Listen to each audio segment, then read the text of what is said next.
శ్రీ లలితా సహస్రనామ స్తోత్రంలోని 587వ నామం శ్రీ షోడసాక్షరి విద్యా మంత్రస్వరూపంలో శ్రీ షోడసాక్షరి విద్యాయై నమః. మనం ఇంతకుముందు నామాలలో అమ్మవారి యొక్క విద్య గురించి తెలుసుకుంటూ వస్తున్నాం. 583వ నామంలో అమ్మవారి యొక్క విద్య ఆత్మవిద్య అని, ఈ విద్యయే మహావిద్య అని, ఆ విద్య యొక్క నామం శ్రీ విద్య అని, ఈ శ్రీ విద్యను మనకు అనుగ్రహించిన గురువుగారి స్వరూపంగా కామసేవిత అనే నామాన్ని మనం తెలుసుకున్నాం. ఇప్పుడు ఈ నామంలో ఈ శ్రీ విద్య యొక్క ప్రధానమైన మూల మంత్రాన్ని వసిన్యాది వాగ్దేవతలు ఈ నామంలో మనకు తెలియచేస్తున్నారు.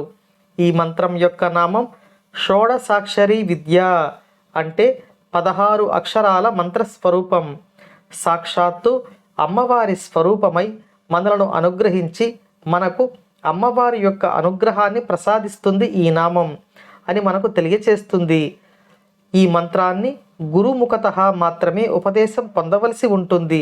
కానీ నామం యొక్క స్వరూపంగా ఈ మంత్రమును స్మరించడంలో ఎటువంటి గురువుగారి యొక్క ఉపదేశం అవసరం ఉండదు.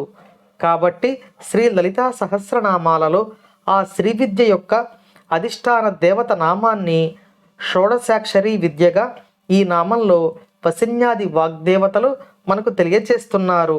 ఆ అమ్మవారి అనుగ్రహం మనందరికీ కలగాలని, ఆ అమ్మవారి విద్య మనందరికీ లభించాలని అమ్మవారి పాద పద్మములను పట్టి ప్రార్థిస్తూ ఓం శ్రీమాత్రే నమః.